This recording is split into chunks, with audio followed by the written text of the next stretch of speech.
Hi everyone, I have a friend with me today. This is Southport Stephen, the groundhog.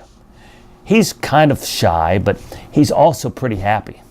You see, he moved to Southport a few years ago from Punxsutawney, Pennsylvania, where his famous cousin Phil lives. Stephen is happy because Phil texted him earlier today and the temperature there was 2 degrees and the wind chill was minus 30. He's happy because the Southport weather agrees with him and he knows that any cool weather will be short-lived. Of course, Stephen is also happy because nobody is going to pull him out of a hole at some early morning hour on Saturday to find out if he can see his shadow. You see, Stephen lives near me and I have assured him that Saturday morning he is safe and he will be able to sleep late and that I don't own a top hat or a bow tie, so I won't pull him out of the ground.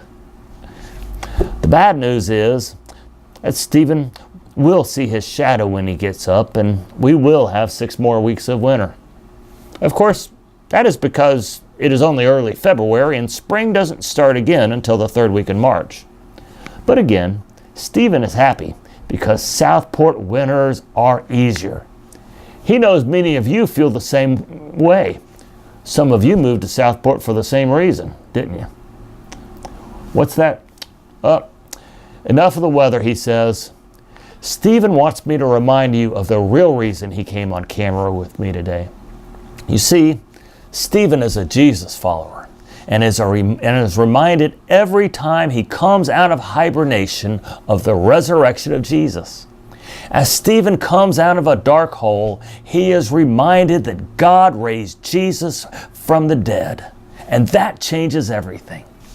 Jesus was placed in a cave, another dark place, but the supernatural power of God raised him from the dead, and that is the most important news of all. Isn't that right, Stephen?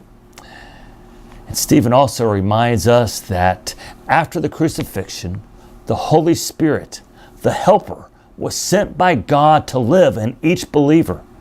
This Holy Spirit reminds us of the words of Jesus and empowers each believer to live the way of Jesus' love. It is hard sometimes, but the Holy Spirit fills us and enables us to live faithfully in all kinds of weather. Friends, Stephen and I want to encourage you. The Holy Spirit comes to us and teaches us how to love and live like Jesus. Well, Stephen is getting a little tired. It is still hibernation season, you see. Friends, may the Holy Spirit touch you today and remember Jesus' love. And may you live and love in His name. Say goodbye, Stephen. God bless.